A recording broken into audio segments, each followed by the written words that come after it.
Своих первых посетителей частная школа «Открытый мир» приняла 4 года назад. История образовательного учреждения началась с маленького помещения, а затем здесь решили обратиться за помощью в расширении бизнеса к фонду поддержки МСП. Для закупки оборудования 3 года назад им выделили 1 миллион рублей. Благодаря микрозайму они смогли оборудовать свои классы техникой, интерактивными досками, ноутбуками и прочими современными гаджетами для всестороннего обучения детей. Через год руководство предприятия решило пойти на расширение и взять займы еще 1 миллион. Эти средства пошли на ремонт дополнительного корпуса школы. Смогли сделать ремонт, смогли приобрести оборудование для школы. У нас открылись кабинеты информатики. Мы закупили ноутбуки для учителей, для детей в каждом кабинете. Мы смогли открыть 2 класса информатики.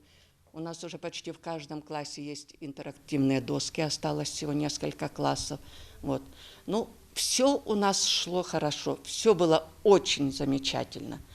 Но вот пришла вот эта беда, коронавирусная инфекция, и немножечко нам стало плоховато. И вот мы поэтому обратились за поддержкой в ваш фонд, чтобы смогли выплатить зарплату учителям и всем сотрудникам, которые работают в центре. Часть этих средств пойдет на выплату заработной платы учителям. На остальное здесь планируют обустроить задний двор с игровой зоной. Ежегодно в фонде по поддержке малого и среднего предпринимательства на развитие бизнеса выделяют до 5 миллионов рублей. Каждый год рассматривают около 150 заявок. В этом году выделили 28 миллионов на реализацию 28 проектов. Обратилась к фонду и частная клиника «Камертон», которая рассчитывает увеличить прибыль с помощью нового оборудования. Несколько месяцев назад мы хотели приобрести это оборудование, так как нам не позволяли средства, мы обратились в фонд поддержки предпринимателей.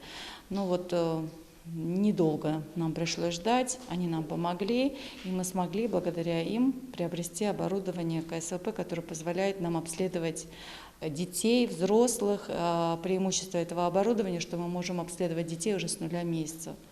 Фонд основан в 1995 году. За это время была предоставлена помощь порядка 1000 предприятиям. Это хорошее подспорье для тех, кто решил заняться своим собственным делом. В фонде рассматривают все заявки, где увидят успех предпринимателя. В частности, в приоритете занятость в сфере производства сельскохозпродукции и бытовых товаров.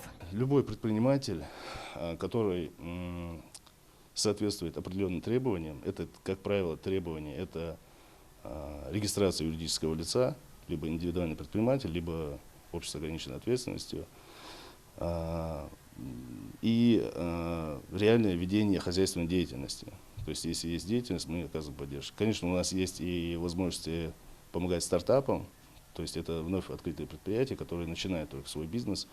Такая практика у нас есть уже реальная. Но в основном, в большинстве случаев нам необходимо, чтобы деятельность была осуществлялась, потому что при стартапах там сложнее бывает обосновать и подтвердить, что доходы будут и микрозаймы будут возвращаться.